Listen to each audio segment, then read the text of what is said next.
The Dragon of Doom, also known as Burn Zantetsuken, is a very bittersweet movie. In honor of his late ancestor, Goemon goes to a kabuki play honoring the 400th anniversary of the death of the first Goemon Ishikawa, when he is suddenly attacked by ninjas who are after his Zantetsuken.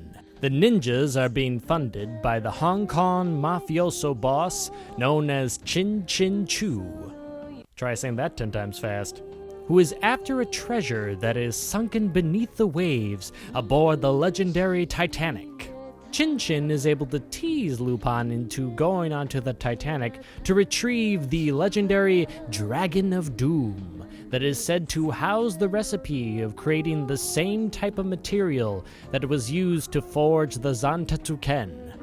The animation on this is really good, not since Cagliostro has it been this smooth. In one of his more hilarious captures, Zenigata tries to capture Lupin with a giant crane machine attached to a blimp. Our femme fatale of this movie, Kikyo, is an old childhood friend of Goemon's, and she's quite grown into her own, and has become a very successful kunoichi. Along with the animation, the music is also a nice step up from the previous film, just gorgeous to listen to. The movie overall is just fantastic, a good amount of thrills and laughs. Chin Chin as a villain isn't really too interesting, neither is Kikyo. In fact, they are the weaker parts of this movie. One is after revenge against humanity, and the other just wants to put humanity into submission.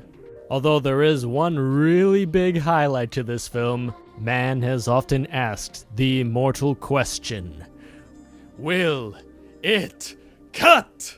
Goemon really shines in this movie, giving off a brilliant performance. You really feel for him in this movie. This is another great treasure hunt film, with the setting of the sunken Titanic, with its close quarters and corridors, and the various problems that can happen under severe pressure beneath the waves.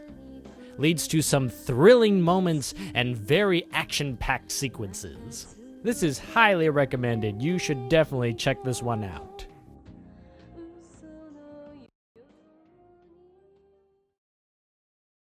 Remember when I mentioned before in the beginning that this movie was very bittersweet?